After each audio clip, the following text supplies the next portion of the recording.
విదేశాలలో చదవాలనేది మీ కోరిక, కానీ చాలా సందేహాలు. వీటన్నిటికీ ఫుల్ స్టాప్ పెట్టి మీ డ్రీమ్స్ ఫుల్ఫిల్ చేసుకోండి. Contact Videsh consults. నమస్తే, వెల్కమ్ టు ఐ డ్రీమ్. నా పేరు ప్రసాద్. వైఎస్ఆర్ కాంగ్రెస్ పార్టీలో టికెట్ల కోసం ఆశాభావాలు పెరుగుతూ ఉన్నారు. ఒకవైపు తెలుగుదేశం పార్టీ వైసీపీకి షాకుల మీద షాకులంటూ ప్రచారం చేస్తుంది. అసలు అభ్యర్థులే దొరకడం లేదంటూ ప్రచారం చేస్తుంది. కానీ వైసీపీలో జరుగుతున్నది ఏమిటి? ఆశావాహుల సంఖ్య ఎందుకు పెరుగుతూ వస్తుంది? గెలుపు ధీమా మీదే చాలామంది ఆశావాహులు వైసీపీలో టికెట్ల కోసం ఆరాటపడుతున్నారా? ఇలాంటి అంశాలు ప్రస్తుతం తెర మీదకి వస్తున్నాయి. ముఖ్యంగా విశాఖ జిల్లాకు, అల్లూరు సీతారామరాజు జిల్లాకు సంబంధించి కానీ, అలాగే అనకాపల్లి జిల్లాకు సంబంధించిన అభ్యర్థుల విషయంలో చాలా కీలకమైన చర్చ అయితే జరుగుతోంది. ఇప్పటి వరకు నర్సీపట్నం నియోజకవర్గ పరిశీలకులుగా ఉన్న కాశీ విశ్వనాథ్ గారు ప్రస్తుతం ఆశావాహుల్లో ఒక్కరిగా మారారు. అనకాపల్లికి సంబంధించి రాజకీయాలు వేడెక్కుతున్న నేపథ్యంలో ఆయన రంగ ప్రవేశం కూడా ఇప్పుడు కీలకంగా మారుతుంది. ప్రస్తుతం కాశీ విశ్వనాథ్ గారు ఉన్నారు. అన్న నమస్తే. అన్న నమస్తే అండి. అన్న, ఏంటి తెలుగుదేశం పార్టీ ఒక రకమైన ప్రచారం చేస్తోంది. వైసీపీకి షాకుల మీద షాకులు, అభ్యర్థులు ఎవరు ఉండడం లేదు, ఉన్నవాళ్ళు బయటకు వెళ్ళిపోతున్నారు, వాళ్ళంతా కూడా బయటకు వెళ్ళడం వల్ల వైసీపీ ఖాళీ అయిపోతుందని ప్రచారం చేస్తుంది. కానీ అసలు వైసీపీలో అసలు ఏం జరుగుతుందో మీరు భావిస్తున్నారు? మీరు ఒకవైపు నర్సీపట్నం పరిశీలకులుగా ఉన్నారు, ప్రస్తుతం అనకాపల్లి రాజకీయానికి సంబంధించి కీలకమైన మీ పేరు కూడా ప్రాబబుల్స్లో ఉందని సమాచారం వస్తుంది అనకాపల్లి ఎంపీ స్థానానికి. అసలు వైసీపీలో ఏం జరుగుతుంది? ముందుగా మీ ఐ డ్రీమ్ ప్రేక్షకులకి లేట్గా చెప్తున్న సంక్రాంతి శుభాకాంక్షలు, శుభాభినందనలు కూడా. మీరే అన్నారు తెలుగుదేశం పార్టీ ప్రచారం చేస్తుందని. అది ప్రచారం, వాస్తవం కాదు. మీరు అన్న దాంట్లోనే ప్రచారం అన్నారు కాబట్టి అది వాస్తవం కాదు. మా పార్టీలో ఆశావాహులు ఎక్కువ ఉండడం కరెక్టే. ఎందుకంటారు? ఆశావాహులు గెలుపు ధీమా మీద ఆధారపడి ఉంటేనే ఆశావాహులు ఎక్కువ అవుతారు ఎప్పుడైనా, ఏ పార్టీలోనైనా సరే. అసమ్మతి అన్నది ఒకళ్ళకి టికెట్ వచ్చిన తర్వాత రెండో వరకు రాకపోతే వెళ్ళిపోవడం అన్నది సహజం. కానీ ఇప్పుడు మీరు చెప్పిన వాళ్ళు ప్రచారం చేస్తున్నట్టు మా పార్టీ నుంచి వెళ్ళిపోయిన వాళ్ళు ఎవరు ఎక్కడ ఇప్పటివరకు ఏమి కనబడలేదు. అందరూ పార్టీలోనే ఉన్నారు. మన చంద్రబాబు నాయుడు ఒక విష ప్రచారం మొదలుపెట్టాడు కాబట్టి అది నమ్మదగింది కాదు. జగన్మోహన్ రెడ్డి గారు మా టికెట్ల ఎక్సర్సైజ్లు కొంచెం ముందుగా స్టార్ట్ చేశారు. ఎందుకు ముందుగా స్టార్ట్ చేశారంటే ఆయనకి ప్రజల్లోకి వెళ్ళే అలవాటు ఉంది మొదటి నుంచి. ఏదో ఆఫీసులో కూర్చొని స్టేట్మెంట్లు, ఇంటర్వ్యూలు ఇవ్వడం కాదు, ప్రజల్లోకి వెళ్ళిపోదాం, యాజ్ ఎర్లీ యాజ్ పాసిబుల్ టికెట్ల పంపిణీ అన్నది ఫినిష్ చేసేసుకొని అతి త్వరలో ఎంత వీలుంటే అంత తొందరలో రేపు బహుశా 25వ తారీఖున ఎప్పటి నుంచో మొదలెట్టి ప్రజల్లోకి వెళ్ళే కార్యక్రమం మొదలెట్టారు కాబట్టి అప్పటికి ఈ చాప్టర్ క్లోజ్ అయిపోవాలి ఆయన ఉద్దేశంలో. సో అందుకే ఆయన తొందరపడి నిర్ణయాలు తీసుకొని గెలుపు గుర్రాల మీదే ఆశ పెట్టుకొని ఎవరైతే గెలుస్తారన్న ఈక్వేషన్స్, రకరకాల ఈక్వేషన్స్ ఉంటాయి. క్యాస్ట్ ఈక్వేషన్స్, రిలీజన్ ఈక్వేషన్స్, ప్రాంతీయ వారీగా ఎవరికి టికెట్లు ఎన్ని ఇవ్వాలి, ఆ ఈక్వేషన్స్లో భాగంగానే అలాగే ఆయన దగ్గర ఉన్న రిపోర్టులు తెప్పించుకొని ఎవరైతే గెలుస్తారు, ఎవరైతే ప్రజల్లో మళ్ళీ రేపు అధికారంలోకి మనం రాగలుగుతామన్న ఈక్వేషన్ పెట్టుకుని ఆయన టికెట్లు మార్చడం జరుగుతుంది. అంతకని ఇందులో ఏం లేదు. రైట్. ఒకటి ఉమ్మడి విశాఖ జిల్లాకి మనం చూసుకుంటే విశాఖపట్నం ఎంపీ స్థానం అనేది ఒకటి క్లియర్గా ప్రకటించారు, అరకుది కూడా ప్రకటించేశారు. అనకాపల్లికి వచ్చేటప్పటికే ఒక సందిగ్ధ వాతావరణం ఉన్నట్టుగా కనిపిస్తుంది వైసీపీకి. అంటే ఒకటి అనకాపల్లిలో మొన్నటి వరకు పార్టీలో ఉన్న దాడి వీరభద్రరావు సీనియర్ నాయకుడిగా ఉన్నారు, ఆయన పార్టీ విడిచి వెళ్ళిపోయారు. అంతకుముందు వైసీపీలో ఉన్నారు, అంతకుముందు కాంగ్రెస్ నేతగా, సీనియర్ కాంగ్రెస్ నేతగా ఉన్న కొనతాల రామకృష్ణ ఇప్పుడు తాజాగా గజ ఈతగాడు గడ్డలో పడిపోయినట్టు ఆయన ఇప్పుడు జనసేనలో చేరుతారని నిన్న ప్రకటించారు. అంటే ఈ ఇద్దరు సీనియర్ నాయకులు కూడా వేరే పార్టీలకు వెళ్ళిపోయిన నేపథ్యంలో అనకాపల్లి ఎంపీ స్థానానికి సంబంధించి మీ పార్టీ ఎలాంటి వ్యూహంతో ఉంది? అసలు వాళ్ళ ప్రభావం ఏమైనా మీ పార్టీ గెలుపుకి సంబంధించి ఉంటుందా? నేను నాయకుల పేర్లు ఎత్తను, వాళ్ళు సీనియర్ నాయకులు, వాళ్ళ అనుభవం వాళ్ళది. వాళ్ళు ఇప్పుడు ఎవరో లైమ్ లైట్లో లేని నాయకులు. మా పార్టీ వరకు నేను మాట్లాడతాను, ఎవరి గురించి నేను కామెంట్ చేసే వ్యక్తి. మా పార్టీ పట్ల అభిమానం ఉంది, నమ్మకం ఉంది. మా జగన్మోహన్ రెడ్డి గారి నాయకత్వం మీద ప్రజలకి అచంచలమైన విశ్వాసం ఉంది. అంతేగాని అక్కడ ఇంకొక నాయకుడో లేకపోతే ఎక్సో వైయో జెడ్డో లేకపోతే కాసో ఈ లెవెల్ని చూసి ఓట్లు పడే రకం కాదు. ఆయన మీద ప్రజలకు నమ్మకం ఉంది కాబట్టి ఏ పార్టీ అయినా ప్రజలతోటే కలిసి వెళ్ళాలి కాబట్టి మా జగన్మోహన్ రెడ్డి గారు ప్రజలకు అభిష్టం మేరకు నడుచుకొని పరిపాలన సాగిస్తున్నారు కాబట్టి ప్రజలు మాతో ఉన్నంత వరకు ఎవరెక్కడికి వెళ్ళిపోయినా నష్టం లేదు. ఓకే. అంటే మీరు అన్నట్టు ఖచ్చితంగా ఒక రకంగా చెప్పాలంటే దాడి వీరభద్రరావు గారు, కొనతాల రామకృష్ణ గారు అవుట్డేటెడ్ పొలిటీషియన్స్ అని నేను అంటాను. అంటే వాళ్ళు ఫీల్ అవ్వచ్చు కానీ ఉన్న విషయం అంటే తరాలు మారుతూ వస్తున్నాయి. ఇప్పుడు కొత్త తరం వచ్చింది, జగన్మోహన్ రెడ్డి గారి పాలనా విధానం తర్వాత జనంలో మార్పులు, ఆలోచన విధానం పెరుగుతూ వస్తుంది కదా సార్. ఇప్పుడున్న పరిస్థితుల్లో ఇప్పుడు నాకు అందుతున్న సమాచారం మేరకు ఒక సామాజిక వర్గం అంటే గౌర సామాజిక వర్గానికి సంబంధించి ఈసారి అనకాపల్లి టికెట్ ఇవ్వాలన్న ఆలోచనతో అంటే వైసీపీ అధిష్టానం ఉంది అనేది ఒక సమాచారం వస్తుంది. మీరు కూడా పోటీలో ఉన్నారు, ఇంకెవరైనా పోటీలో ఉన్నారా? ఈ ఈ ఈ రకమైన పరిణామాల్లో అవతల వైపు ఎవరి వ్యక్తులైనా ఢీకునే పరిస్థితి ఉంటుందా? ఇక్కడ కుల సమీకరణల ప్రకారంగా అయితే గత 20 సంవత్సరాల నుంచి కానీ 25 సంవత్సరాల నుంచి కానీ రెండు పార్టీల్లో కూడా ప్రధాన పార్టీల్లో ఒక సాంప్రదాయం నెలకొని ఉంది. గౌర సామాజిక వర్గానికి 2 సీట్లు ఇస్తారు, 2 ఎమ్మెల్యేలు కానీ, ఒక ఎంపీ కానీ, ఒక ఎమ్మెల్యే కానీ. అలాగే లాస్ట్ ఇయర్ కూడా 2 పార్టీలు కూడా 2 ఎమ్మెల్యేలు ఇచ్చారు. మా పార్టీ ఒక ఎమ్మెల్యే, ఒక ఎంపీ స్థానం కూడా ఇచ్చింది. ఈసారి కూడా అనకాపల్లి ఎమ్మెల్యే కాపు సామాజిక వర్గానికి ఇచ్చారు కాబట్టి, వెస్ట్ ఆడారి ఆనంద్ కుమార్ గారికి ఇచ్చారు కాబట్టి ఒక గవర్నర్కి ఇచ్చినట్టుగా ఫుల్ఫిల్ అయింది. సో ఈ తరుణంలో అనకాపల్లి ఎంపీ సీటు గవర్నర్కి ఇచ్చే ఛాన్స్ ఉంది. అది కూడా కాకుండా దానికి కూడా ఇంకొక రీజన్ ఏంటంటే, మామూలుగా క్యాస్ట్ బేసిస్ చూసుకుంటే విశాఖపట్నం జిల్లాలో కాపులు, వెల్లమలు, అలాగే గవర్లు, యాదవులు మెయిన్ ఓటర్లను ప్రభావితం చేసే క్యాస్టులు. ఈ క్రమంలో విశాఖపట్నం బొత్స ఝాన్సీ గారికి ఇచ్చారు కాబట్టి, కాపులకి ఇచ్చారు కాబట్టి అనకాపల్లి గవర్లకి ఇచ్చే ఛాన్స్ ఉండొచ్చు అన్నది నా అభిప్రాయం. ఆ తరుణంలో ఆశావాహులు తప్ప ఇక్కడ పోటీదారులు ఎవరు లేరు. ఒక టికెట్ అనౌన్స్ చేస్తారు, ఇస్తారు పలానా క్యాస్ట్లోనే అంటే మా పార్టీ వరకు అయితే ఆశావాహులు అంటారు తప్ప పోటీదారులు అనరు. ఇక్కడ పోటీ ఎవరి మధ్య ఎవరు లేదు. జగన్మోహన్ రెడ్డి గారు ఎవరు నిర్ణయిస్తే వాళ్లే క్యాండిడేట్, ఆయన ఎవరిని ఎత్తిమే చేస్తే వాళ్ళు ఎంపీ అవుతారు.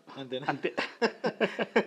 ఆయన అంతే, పోటీ ఏం లేదు. అవును. అంటే ఒకటి అంటే మీరు కూడా అంటే సహజంగానే మీరు ఎంత చెప్పినప్పుడు కూడా మీరు ఆశావాహులని చెప్పినప్పుడు కూడా ఆ ఆశ అనే పేరులోనే ఉంది కాబట్టి, అంటే ఈసారి అనకాపల్లి ఎంపీ టికెట్ ఎవరికి ఇవ్వాలనే విషయంలో మీరు కూడా పోటీగా ఉన్నారు కాబట్టి మీకు కూడా పోటీ అంటే మీకు పోటీగా ఉండే వ్యక్తులు ఎవరు ఉన్నారా అనుకుంటున్నారా అనేసి? ఉన్నారు, పోటీగా ఉన్న వ్యక్తులు చాలా 2-3 అడిగారని విన్నాము, సోషల్ మీడియాలో చూస్తున్నాము, వార్తల్లో చూస్తున్నాము.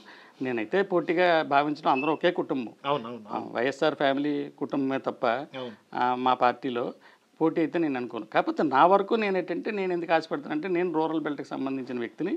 నా నియోజకవర్గం సొంత నియోజకవర్గం నర్సీపట్నం కాన్స్టిట్యున్సీ, అక్కడ నన్ను పరిశీలకుడిగా వేశారు. నా ప్రభావం నాకు ఇండివిజువల్గా నాకున్న రిలేషన్స్ మీకు తెలుసు, నేను చాలా నుంచి పాలిటిక్స్లో ఉన్నాను. నేనైతే నేను కాంట్రవర్సీ కాదు. నా అభ్యర్థిత్వాన్ని అయితే అందరు పార్టీలలో అందరు నాయకులు అందరు ఓటర్స్ ఆమోదిస్తారని ఆశ అయితే నాకు ఉంది. అలాగే నేను అఫీషియల్స్తో కానీ పాత్రికేయ మిత్రులతో కానీ మిగతా పార్టీలతో కానీ సన్నిహిత సంబంధాలు ఉన్నాయి నాకు. నా పర్సనల్ ఇమేజ్ కొంచెం తోడ్పడుతుందేమో ఆశతో నేను కూడా టికెట్ అడగడం జరిగింది. అది మా అధిష్టానం నిర్ణయం. సుబ్బారెడ్డి గారు పెద్దలు వారు ఎలా నిర్ణయిస్తే అలాగా, జగన్ గారు ఎలా నిర్ణయిస్తే అలాగే దాని ప్రకారంగా ఆధారపడి ఉంటుంది. రైట్. ఒకటి మీరు అంటే ఒక ఇంపార్టెంట్ విషయం ఏంటంటే, అసలు ఎప్పుడు వివాదాస్పద వ్యక్తిగా ఉండే అయ్యన్న పాత్రుడు ప్రాతినిధ్యం వహిస్తున్న నర్సీపట్నానికి మీరు పరిశీలకులుగా ఉన్నారు. అది చాలా పెద్ద కీలకమైన విషయం. అలాంటి నియోజకవర్గానికి సంబంధించి కీలకమైన పరిశీలకులుగా ఉన్నారు. ఎప్పటికప్పుడు సమాచారాన్ని అధిష్టానానికి చేరవేస్తున్నారు. అక్కడ మళ్ళీ తిరిగి వైసీపీ గెలవాలన్న ప్లాన్తో, ఆ ప్లాన్లో మీ ప్లాన్ కూడా ఇమిడి ఉంది. కాబట్టి ఎలా ఉంటుంది సార్ మనం నర్సీపట్నంకి వెళ్దాం. అనకాపల్లి నుంచి నర్సీపట్నం రాజకీయాలు ఈసారి ఎలా ఉండబోతున్నాయి? అసలు చాలా అంటే మనకంతున్న సమాచారం ప్రకారం అయ్యన్న పాత్రుడు చాలా అసంతృప్తితో ఉన్నాడు. ఆయన ఫోన్ కూడా చంద్రబాబు లిఫ్ట్ చేయడం లేదనే సమాచారం కూడా వస్తుంది. అంటే ఏంటి అసలు అక్కడ ఈసారి పరిస్థితి ఎలా ఉండబోతుంది సార్ నర్సీపట్నంలో? నర్సీపట్నం నియోజకవర్గం రాజకీయాల్లో ఒక కీలకమైన నియోజకవర్గం. ఎవరో అవునన్నా కాదన్నా సరే నర్సీపట్నం అనాదిగా తంగేటి రాజులు ప్రాతినిధ్యం వహించిన దగ్గర నుంచి అయ్యన్ పాత్రి గారు తాతయ్య గారు లచ్చపాత్రి గారు అది ఒక కీలకమైన నియోజకవర్గం రాష్ట్రంలో. ఆ కీలకమైన నియోజకవర్గంలో ప్రత్యేక దృష్టి ఇరు పార్టీలకి ఉంటుంది, అందులో వాస్తవం. అయితే నేను నర్సీపట్నం నియోజకవర్గం చెందిన వ్యక్తిగా అక్కడ అన్ని కార్నర్స్ నాకు తెలిసిన పరిచయాలు గట్టా ఉన్నాయి కాబట్టి మా అధిష్టానం నన్ను అక్కడ పరిశీలకుడిగా పంపించింది కాబట్టి నేను ఒక నిబద్ధత గల కార్యకర్తగా ఆ సీటు మా పార్టీ గెలుచుకునేలాగా నేను కష్టపడి పనిచేస్తాను అన్న నమ్మకంతో నన్ను అక్కడ పంపించారు. తర్వాత మీరు అన్నారు చూసారు అయ్యన్న పాత్రి గారు అసమ్మతి అనే, అతను నిత్య సమ్మతి. ఆయన కావాలంటే టికెట్ ఆయన కావాలి, లేకపోతే ఆయన అబ్బాయికి కావాలి, లేకపోతే ఇంకెవరికైనా కావాలి. ఇంకొక విషయం ఏంటంటే 3 నెలలుగా ట్రై చేస్తున్నాడు, అపాయింట్మెంట్ దొరకలేదని ఆయనే ఓపెన్గా స్టేట్మెంట్ ఇచ్చారు. మీరు అక్కడ సున్నితంగా ఒక లైన్ గమనించండి. మా మీద దుష్ప్రచారం చేస్తారు, మా ముఖ్యమంత్రి గారు ఎమ్మెల్యేలకు అపాయింట్మెంట్లు ఇవ్వట్లేదు, మంత్రులకి అపాయింట్మెంట్లు ఇవ్వలేదు. ఆయన వాళ్ళ నాయకుడు ముఖ్యమంత్రి కూడా కాదు. అయినా సరే ఒక పార్టీ సీనియర్ లీడర్ని, ఒక పాలిట్ బ్యూరో మెంబర్కి నాకు 3 నెలల నుంచి అడుగుతుంటే అపాయింట్మెంట్ మా అబ్బాయికి సీట్ అడుగుదాని ఇవ్వట్లేదని బహిరంగంగా చెప్పారంటే ఇది ఏది వాస్తవం మీరే చెప్పండి. అవును అవును నేనేం కాదన్నా. అంటే ఆ కోపం అంతా వైసీపీ వాళ్ళ మీద చూపిస్తున్నాడు ఆయన, అంటే తిట్లు ఇవన్నీ విపరీతమైన విమర్శలు కాదు చేస్తున్నాడు కాదు కాదు ఆ కోపం అంతా వాళ్ళ పార్టీ వాళ్ళ మీద చూపిస్తారు ఆయన. ఎందుకంటే వాళ్ళ పార్టీలో జాయినీస్ మొత్తం పాత సీనియర్లు అనిపించుకున్న వాళ్ళందరూ జాయిన్ అయిపోతే తన ఉనికి ఎక్కడ ప్రమాదం వస్తుందని అలాగా మాట్లాడుతూ ఉంటాడు తప్ప ఓకే మా మీద కాదు. Right right. అంటే నర్సీపట్నంలో ఎలా ఉంది సార్ సినారియో? అంటే ఇప్పుడు చూసినా ఆయన అయ్యన్న పాత్ర హడావుడి ఎక్కువ ఉంటుంది, వాళ్ళ అబ్బాయికి ఈసారి టికెట్ ఇస్తారన్నది కూడా తాజాగా మొన్నంతా సోషల్ మీడియాలో చక్కర్లు కొట్టింది. అంటే వాళ్ళ అబ్బాయికి ఇచ్చినా అయ్యన్న పాత్రుడికి ఇచ్చినా వైసీపీ పరిస్థితి ఎలా ఉండబోతుంది ఈసారి అక్కడ? వైసీపీ పరిస్థితి అక్కడే కాదు, జిల్లాలో బ్రహ్మాండంగా అన్ని సీట్లు కూడా మేము గెలుస్తాము. ఓకే. నర్సీపట్నం పర్టికులర్గా బ్రహ్మాండంగా ఉంది. అక్కడ మన గణేష్ గారు యువకుడు, అక్కడ మంచి అభివృద్ధి కార్యక్రమాలు, రోడ్డు వైడనింగ్ అయితేనేమి, ఆ చెరువు పనులు అయితేనేమి, తాండవ రిజర్వాయర్ పనులు అనేది చాలా బ్రహ్మాండంగా చేశారు ఆయన. సో ఆయనకి ప్రజల్లో ఆదరణ ఉంది, అందులో డౌట్ లేదు. దానికి తోడు మా నాయకుడి పట్ల నమ్మకం ఉంది. ఈ పథకాలు ప్రజల్లోకి నేరుగా వెళ్ళడం వలన ఎట్టి పరిస్థితుల్లో నర్సీపట్నం సీటు మేము కైవసం చేసుకుంటాం. జనరల్గా రూరల్ ప్రాంతానికి సంబంధించి నగర పరిధిలో ఒక రకమైన టాకు వినిపిస్తూ ఉంటుంది. అంటే మీరు అన్నట్టు నిత్య అసంతృప్తివాదులు కొద్ది ఎక్కువ మంది ఉంటారు, ఎందుకంటే మనకి ఏవో పథకాలు రాలేదనో లేదా మొత్తం మీద అసంతృప్తి ఉంటారు. కానీ గ్రామీణ ప్రాంతాలకు సంబంధించి మీరు అక్కడ పరిశీలకులుగా ఉన్నారు, ఎప్పటికప్పుడు సమాచారాన్ని అధిష్టానానికి చేరవేస్తారు కాబట్టి గ్రామీణ ప్రాంతంలో పరిస్థితి ఎలా ఉంది? గ్రామీణ ప్రాంతాల్లో మా పార్టీకి అయితే వైఎస్ఆర్ పార్టీకి బ్రహ్మాండమైన ఆదరణ ఉంది. ఎందుకంటే పథకాలు తీసుకున్న వాళ్ళు ఎప్పుడు కూడా బిలో పవర్టీ లెవెల్ ఉంటారు, వాళ్ళు బహిరంగంగా రాజకీయాల గురించి చర్చించరు. ఎందుకంటే గ్రామాల్లో పాలిటిక్స్ ఎక్కువ ఉంటాయి, కక్షలు ఎక్కువ ఉంటాయి. అందుకని మనం ఎందుకులే బయటపడడం అని భయపడుతూ బయటకు రారు. కానీ రేపు ఎలక్షన్ వచ్చేసరికి వాళ్ళ తడాక ఏంటో వాళ్ళు చూపిస్తారు. డౌట్ లేదు అన్న. ఒకటి ఫైనల్గా చెప్పండి, అనకాపల్లికి సంబంధించి అధిష్టానం మీకు ఆశీర్వదిస్తే ఎంపీగా అన్ని అస్త్రశస్త్రాలన్నీ సిద్ధంగా చేసుకున్నారా? నేను డెఫినెట్గా అనకాపల్లి కానీ పార్టీ ఆశీర్వదించి జగన్మోహన్ రెడ్డి గారు నన్ను కానీ అభ్యర్థిగా నిర్ణయిస్తే నేను డెఫినెట్గా గెలిచి ఆయనకి నేను బహుమానంగా అనకాపల్లి సీటు ఆయన పేరు చెప్పి ఆయన ఆశీస్సులతో ఆయన బొమ్మతో డిఫరెంట్గా నేను గెలుస్తానన్న ధీమా అయితే మాత్రం నాకు 100కి 100కి 1000% నాకు నమ్మకం ఉంది. ఎందుకంటే మా పార్టీ వే ఉంది, మా నాయకుడి మీద నమ్మకం ఉంది. క్యాండిడేట్ ఎవరైనా సరే అనకాపల్లి, నేనే కాదు ఆయన ఎవరికి క్యాండిడేట్ అని చెప్పి తిలకం దిద్దుతారో అనకాపల్లి ఎంపీ సీటు కానీ ఎమ్మెల్యేల సీట్లు కానీ మేము గెలుచుకునే అవకాశాలు 100% ఉన్నాయి. అంటే మీకు టికెట్ ఇస్తే చాలామంది ఇతర పార్టీలకు సంబంధించిన నాయకులు కూడా కొంతమంది అంతర్గతంగా సపోర్ట్ చేస్తారన్న ప్రచారం ఉంది, అది నిజమేనా? అంటే నాతో బాగా సన్నిహిత సంబంధాలు ఉన్న లోతల పార్టీలో చాలామంది ఉన్నారు. నేను ఇంత ప్రజారాజ్యం నుంచి కూడా నేను పనిచేసిన నాకు అనుభవం, ఫ్రెండ్షిప్, నాతో ఉన్న బంధుత్వాలు అనేవి ఉన్నాయి, అది వాస్తవమే. చాలామంది ఏంటంటే మీకంటూ టికెట్ ఇస్తే మీరు డెఫినెట్గా బహిరంగంగా మేము సపోర్ట్ చేస్తామని అంటున్నారు. కానీ నేనేమంటానంటే నేను పార్టీలో ఉన్నాను కాబట్టి రండి జాయిన్ అవ్వండి, మా పార్టీకి చేయండి అని నేను అడుగుతున్నాను. అది it will take some time. ఇది డిసైడ్ అయిన తర్వాత మళ్ళీ ఆ కార్యక్రమంలో కూడా మేము వెళ్తాం. రైట్ అన్న, థ్యాంక్ యూ వెరీ మచ్ అన్న. ఇంకేంటి, నమస్కారం. రైట్, చూస్తున్నాం కదా అనకాపల్లి ఎంపీ టికెట్ విషయంలో వైసీపీ అధిష్టానం కాస్త ఆలోచన పడుతుంది. విశాఖపట్నం అర్బన్ సంబంధించిన విశాఖపట్నం టికెట్ కన్ఫర్మ్ అయింది, అరకు టికెట్ కూడా కన్ఫర్మ్ అయింది, ఎవరికి ఇవ్వాలన్నది ఇప్పటికే ఖరారు చేశారు. అయితే అనకాపల్లి విషయంలో సామాజిక వర్గ పరంగా గౌర సామాజిక వర్గానికి ఇవ్వాలి అన్న ఆలోచనలో అధిష్టానం ఉన్నట్లుగా కనిపిస్తుంది. ఆ రకంగా చూస్తే ఎవరు మనవాళ్ళు, ఎవరు పూర్తిగా విధేయులే ఉంటారన్న అంశానికి సంబంధించి ప్రస్తుతం అధిష్టానం తీవ్రమైన పరిశీలనలో ఉంది. కాశీ విశ్వనాథ్ గారి పేరును కూడా పరిశీలిస్తుంది. ఎందుకంటే నర్సీపట్నం పరిశీలకులుగా ఉన్న ఆయన అక్కడ పరిస్థితులను చక్కదిద్దే విషయంలో కానీ అక్కడ సమస్యలను పరిస్థితులను ఎప్పటికప్పుడు అధిష్టానం దృష్టికి తీసుకొచ్చే విషయంలో సక్సెస్ అయ్యారు. అయ్యన్న పాత్రుడు పరిస్థితులను ఎప్పటికప్పుడు అధిష్టానం నివేదించే విషయంలో కూడా సక్సెస్ అయ్యారు. తాజాగా కొత్త విషయాన్ని కూడా చెప్పారు. అయ్యన్న పాత్రుడికి టీడీపీ అధిష్టానం 6 నెలలుగా అసలు కనీసం ఫోన్ కాల్ కూడా ఎత్తడం లేదన్న సమాచారం వస్తుందంటే ఆయన తీవ్రమైన అసంతృప్తితో ఉన్నాడు, ఆయన నిత్య అసంతృప్తివాది అని కూడా చెప్తున్న పరిస్థితి కాశీ విశ్వనాథ్ గారి నోటి మాట నుంచి వినిపిస్తుంది. మొత్తం మీద చూసుకుంటే రూరల్ ప్రాంతాల్లో వైసీపీ చాలా బలంగా ఉందని ఆయన మాటల్లో ఆయనే చెప్తున్న పరిస్థితి కనిపిస్తుంది. కాబట్టి అనకాపల్లి టికెట్ విషయంలో 1-2 రోజుల్లో పూర్తి స్థాయిలో అధిష్టానం నిర్ణయం తీసుకునే అవకాశం ఉంటుంది.